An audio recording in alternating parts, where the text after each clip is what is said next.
पक्षियों का चहकना और उनकी मीठी आवाज़ सुनना किसको पसंद नहीं है। डिफरेंट बर्ड्स को देखना, उनकी आवाज़ें सुनना कई लोगों का शौक़ होता है।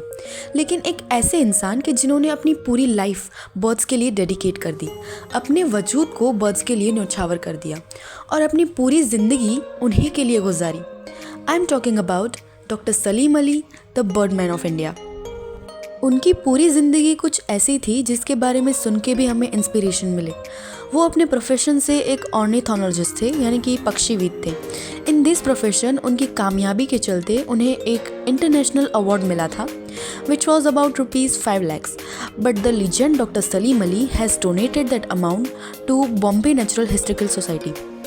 इंडियन गवर्नमेंट ने उन्हें उनके निस्वार्थ बर्ड्स के लिए काम करने की वजह से ईयर 1958 में पद्म भूषण और ईयर 1976 में पद्म विभूषण दिया था।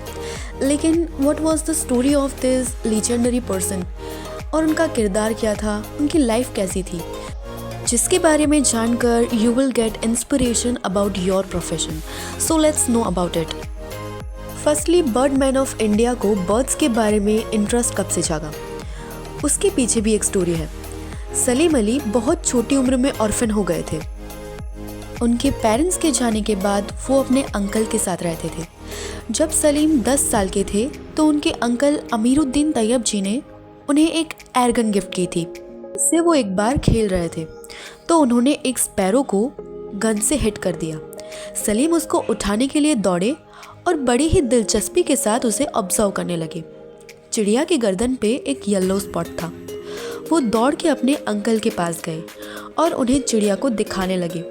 उनके अंकल, जो कहीं ना कहीं समझ गए थे कि सलीम बर्ड्स के लिए बने हैं, उन्हें बर्ड्स के बारे में ज़्यादा बताने लगे।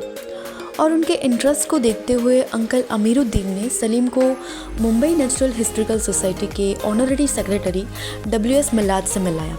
WS मिलाड ने बड़ी खुशी से उन्हें बहुत सारी बर्ड्स की स्पीशीज़ के बारे में बताया और बर्डमैन की नई दुनिया खुल गई। वो फ्रीक्वेंटली उस प्लेस को विजिट करने लगे, बर्ड्स को नोटिस करने लगे और उम्र के साथ उनका बर्ड्स के लिए प्यार, उनके बारे में जानने की क्यूरियोसिटी बढ़ गई। उन्होंने जूलॉजी पढ़ा फ्रॉम ST Xavier's कॉलेज और 1926 में मुंबई नेचुरल हिस्ट्री सोसाइटी में ही एज अ गाइड की पोजीशन पे जॉब करने लगे। जॉब के दौरान भी उन्होंने बर्ड्स के बारे में जानना, समझना और डिफरेंट प्लेसेस पर सर्विस करना जारी रखा। अपने इसी बढ़ते नॉलेज के चलते उन्होंने ईयर 1930 में एक रिसर्च पेपर पब्लिश किया, in which he had discussed about nature and activities of weaver birds. Research paper से वो काफ़ी फेमस हो गए और अपने इस सफ़र को जारी रखते हुए उन्होंने the book of Indian birds, handbook of birds of India and Pakistan with 10 volume sets publish की और उनकी autobiography which is the fall of sparrow 1985 में पब्लिश हुई। और इसके अलावा मूवी 2.0 में भी डॉक्टर सलीम अली से मिलता जुलता कैरेक्टर दिखाया गया है। पूरी उम्र उन्होंने पैसे और पोजीशन के बारे में ना सोचकर सिर्फ अपने इंटरेस्ट और अपने पैशन को फॉलो किया, जिससे उन्हें सक्सेस तो मिली ही, लेकिन द बर्डमैन ऑफ इंडिया का टाइटल भी मिला। इसी के साथ उन्हें पक्षी राजन भी कहा जाता है। तो ये थी कुछ information about the legendary Salim Ali's life. Thanks for watching. Like, subscribe the channel and hit the bell icon.